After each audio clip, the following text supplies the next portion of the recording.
Chomp chomp, I am a tiny dinosaur rar XD. Get the gloves. Hello everyone and welcome back to Scooping Poop with Vivian and Malum. He's a little bit angry right now. So Malum here is a Halmahera Blue Tongue Skink. In case you didn't know, this is a channel where I help educate you on exotic animals. So if you like what that's all about, then be sure to click subscribe. So today we're going to be covering whether you should get a pet blue tongue skink or a pet tegu. The two specific species I'll be discussing today are Indonesian blue tongue skinks and the Argentine black and white tegu.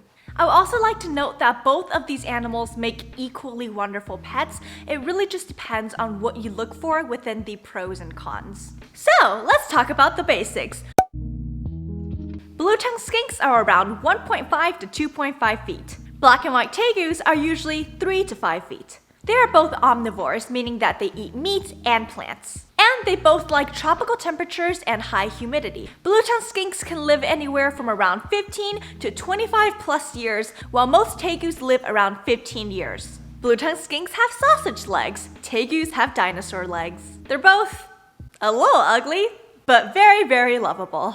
Just like me. First, let's talk about the personality. This is starting to feel like Clint's Reptiles, which by the way is a great channel. So both of these lizards have a super big and bold personality. Starting with blue tongue skinks, they have almost human-like eyes. They have human-like eyes and a puppy dog mouth, which is just adorable. Once again, they are very bold and very highly curious animals. If you take them out and just put them on your couch, they will surely dig into every single crevice and try to lick everything around them. I don't know if you can hear it, but all the cicadas were going crazy. I know it's mating season, but can you shut up? And one of my favorite things about them is the way they eat. Their mouths literally just take in any food item imaginable. They're kind of like Kirby. They just Tegus are also very bold reptiles. I've heard certain keepers say that they're essentially a bigger, smarter version of a blue tongue skink. However, when it comes to size, there can be some disadvantages.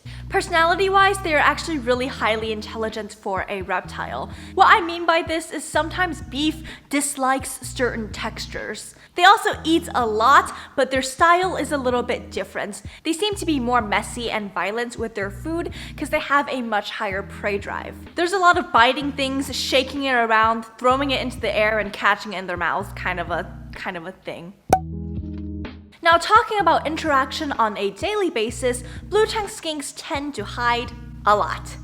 At least with Malum, I say 85% of the time he is buried somewhere in the dirt, just vibing. They will occasionally come out to bask, drink water, take a bath, and eat, but most of the time it's kind of like having a tank filled with dirt. Personally, I find my tegu to be a lot more active. I see beef out 60% of the time. At least he's somewhere where I can see him. He's either basking, running around, or doing other tegu activities. Now let's get into the part that really matters, the enclosure and the care. In my opinion, a blue tongue skink can live happily in a 40 to 75 gallon aquarium. Of course, the bigger the better, but because blue tongue skinks are relatively small, they certainly do not need a giant cage. Tegus get huge, like 4 feet, baby crocodile, kinda huge. The enclosure I have is from Reptile Cages, and I believe it is 8 by 3 by 3.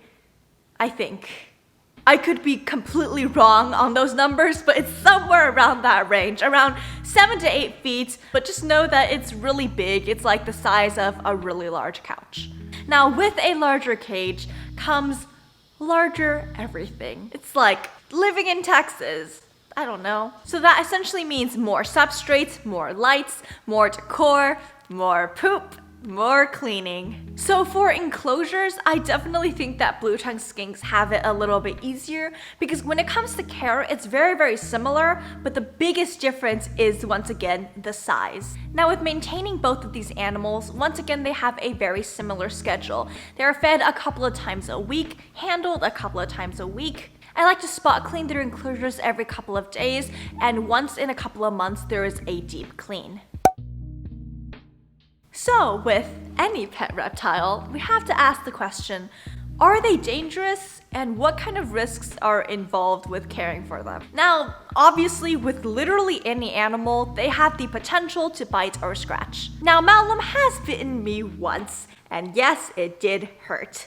No, it did not bleed, it broke skin a little bit, it wasn't a huge deal. However, one thing that I have to complain about Malum is the fact that his nails are like little tiny needles. So whenever I hold him, my hands usually end up with a bunch of I wouldn't say cuts, but micro scratches. It's not really fun. It's kind of like having pet rats, if you know what I'm talking about. Now, Beef has never bitten me.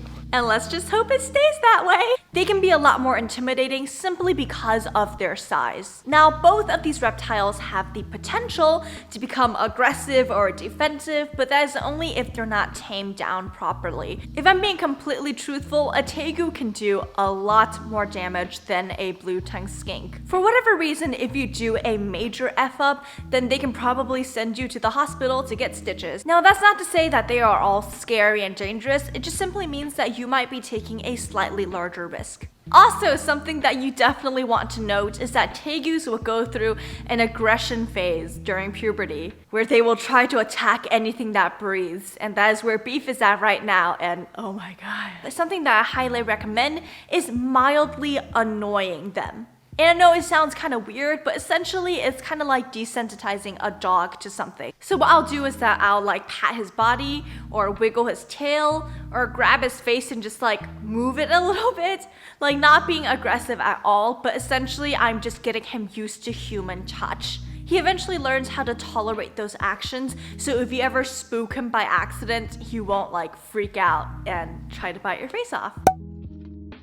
Now let's talk about how much money you're going to have to spend. Blue tongue skinks are actually surprisingly very expensive. And I'm referring to a captive bred individual, not a wild caught animal. So if we're talking about a northern blue tongue skink, a baby one could easily cost around $1,000 or more. If you're getting a skink that's wild caught, they can literally be $50, but that means they can come with parasites, illnesses, potentially bad genes, and lots of aggression. Indonesian blue tongue skinks tend to be cheaper, however the majority of them are actually wild caught. Malum was captive born, meaning that his parents were wild but he was born in captivity. He costed me around $500.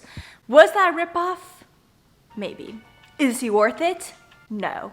I'm kidding, I love him. Surprisingly, a baby Tegu is pretty cheap, around $300 to $500. But once they start achieving size, once they're around the juvenile to adult stage, they can easily go into the thousands because, larger reptiles just naturally cost more money. My Tegu came from an awful, unethical, just awful rescue situation, so he was really cheap. He was $300. If you're new to the reptile hobby, I understand that the high price tag can be a bit intimidating at times. And for some reason, not a lot of people know that. I legitimately had this guy try to fight me because he said that red ear sliders were the most expensive reptile because he found one for a whopping $60. If all my pets cost is $60, and of course you're going to have to pay for the enclosure, the lights, the goddamn lights, the substrate, decoration, food, and all of that. So although I do say that a blue tongue skink, when you first buy the animal, they can be slightly more expensive, a Tegu will definitely run you a lot more money simply because of getting the enclosure and everything extra large size. So, which reptile is better? Both are equally great, and I know that's not the answer you wanted to hear. But honestly, it really just depends on what you want. Do you want a high maintenance lizard puppy? Get a Tegu. Do you want a low maintenance sausage with legs? Get a blue tongue skink. Do you want an animal that will be a wonderful pet? Why not get both? Why not just jump into the rabbit hole like I did? Seriously, if you're interested in either one of these animals and you're committed to taking care of them, then I say go for it. They're both wonderful and you just simply have to make the best choice for yourself. I will say that if you're a complete beginner in reptiles, 100% go for the blue tongue skink because getting a tegu is a much larger commitment. In my opinion, tegus are more intermediate to advanced pet reptiles, but once again, it just depends on what you're looking for. Thank you so much for watching this video. If you liked it, then please click the thumbs up and also subscribe for more content. That's all I have for you guys today, and I'll see you in the next video I make. Bye!